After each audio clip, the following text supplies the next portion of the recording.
Hello दोस्तों mutual fund का portfolio बनाते हुए बहुत सारे इन्वेस्टर्स एक कॉमन मिस्टेक कर रहे हैं कि वो म्यूचुअल फंड्स में आपस में ओवरलैपिंग नहीं देख रहे हैं।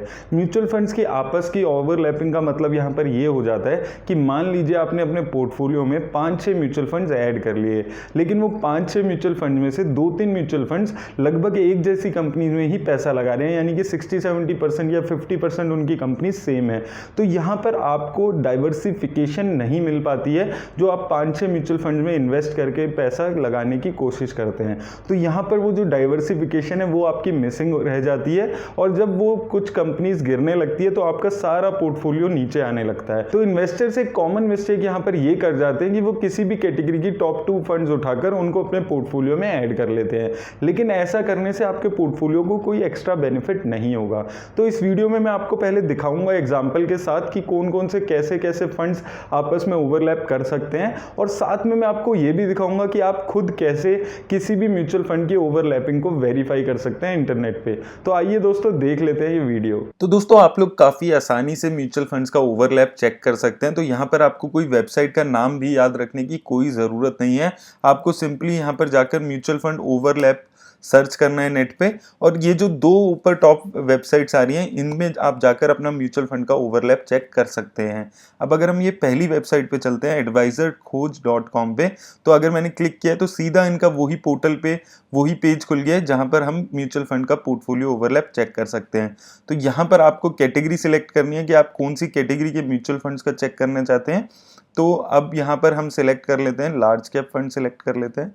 लेट्स सी लार्ज कैप, तो ये यहाँ पर लार्ज कैप फंड्स आ रहे हैं, तो लार्ज कैप सिलेक्ट कर लेते हैं और हम ले लेते हैं यहाँ पर एक एक्सिस ब्लू चिप का चेक कर लेते हैं। एक्सिस ब्लू चिप ले लिया एक हमने, और दूसरा हमने कैनरा रोबेको ले लिया। काफ़ी लोगों का ये सवाल रहता है कि इन दोनों में कितना ओवरलैप है, तो यहाँ पर आप 2 मिनट में बहुत ही आसानी से चेक कर सकते हैं। अब दोस्तों देखिए यहाँ पर क्लियरली इसने आपको बता दिया है कि इन दोनों म्यूचुअल फंड्स में काफ़ी ज़्यादा ओवरलैप आपको देखने को मिल रहा है। तो यहाँ पर इन्होंने पूरी डिटेल दी है कि जो अनकॉमन स्टॉक्स हैं वो टोटल 21 है, और जो कॉमन स्टॉक्स हैं इन दोनों में वो 28 स्टॉक्स यहाँ पर कॉमन आपको देखने को मिल रहे हैं। और अगर हम परसेंटेज टर्म्स में देखते हैं तो यहाँ पर आप देख सकते हैं percentage holding of fund 1 common with fund 2। तो यहाँ पर यानी कि एक्सिस ब्लू चिप हमने फंड 1 में डाला है, तो एक्सिस ब्लू चिप में 89% ओवरलैप हो रहा है, और कैनरा रोबेको में 74% वो कंपनीज एक्सिस ब्लू चिप में भी शामिल है। तो काफ़ी सारा यहाँ पर ओवरलैप आपको देखने को मिल रहा है। तो ऐसे आप बहुत ही आसानी से जब भी आप अपना म्यूचुअल फंड का पोर्टफोलियो बनाते हैं वेबसाइट पे जाकर चेक कर सकते हैं। लेकिन दोस्तों यहाँ पर इस वेबसाइट में एक मुझे प्रॉब्लम दिख रही है कि अगर आप कोई मिड कैप और लार्ज कैप फंड को आपस में कंपेयर करना चाहते हो तो वहाँ पर आपको ये ऑप्शन नहीं मिल रही है, क्योंकि यहाँ पर कैटेगरी पहले हमें सिलेक्ट करनी पड़ती है। तो अगर मैं यहाँ पर देखता हूँ कि मैंने यहाँ पर large and mid cap select कर लिया, तो मिराई एसेट इमर्जिंग के साथ अगर मैं मिराई एसेट टैक्स सेवर को कंपेयर करना चाहता हूँ तो यहाँ पर हम लोग वो चीज़ कंपेयर नहीं कर सकते हैं। तो हम दूसरी वेबसाइट पे चलते हैं, एक बारी वो वेबसाइट भी हम देख लेते हैं। तो यहाँ पर दूसरी वेबसाइट आ जाती है www.thefundu.com। तो इस पे अगर हम यहाँ पर क्लिक करते हैं तो इस वेबसाइट में रिलेटिवली इजी है, क्योंकि यहाँ पर आपको देखने को मिलेगा कि यहाँ पर आप सीधा जाकर कोई भी फंड सर्च कर सकते हैं। अब देखिए ये वेबसाइट पे सीधा वो पोर्टफोलियो ओवरलैप का पेज खुल गया है। अब यहाँ पर हम सर्च कर लेते हैं कोई भी म्यूचुअल फंड। तो यहाँ पर मान लीजिए हम ले लेते हैं Mirae asset emerging blue chip, जो हम वहाँ पर भी देख रहे थे, इसका हम ओवरलैप चेक कर लेते हैं मिराई एसेट टैक्स सेवर के साथ।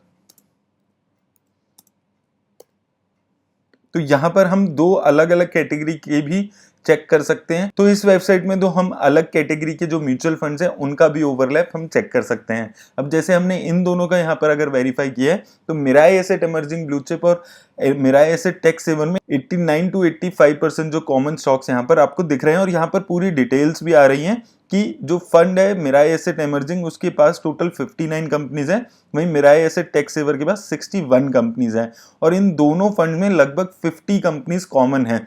उसका दोस्तों मेन रीजन ये है कि ये दोनों ही फंड्स को सेम फंड मैनेजर मैनेज करते हैं। अब इसी तरह हम और भी कोई फंड अगर हम चेक करना चाहते हैं तो यहाँ पर आसानी से आप लोग कोई भी अपना फंड डालकर चेक कर सकते हैं।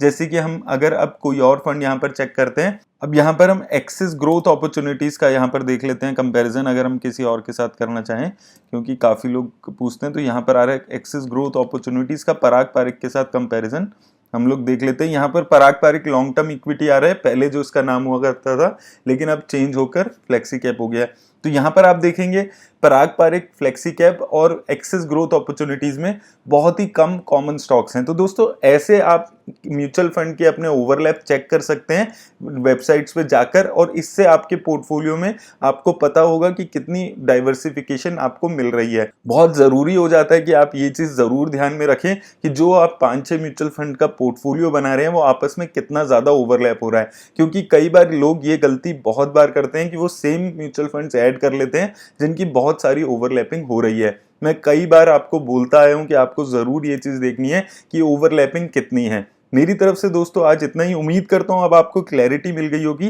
कि कैसे आप बहुत आसानी से अपने पोर्टफोलियो का ओवरलैप नेट पर चेक कर सकते हैं। अगर आपको अभी भी इसमें कोई डाउट है तो मुझे कमेंट बॉक्स में जरूर पूछें। धन्यवाद।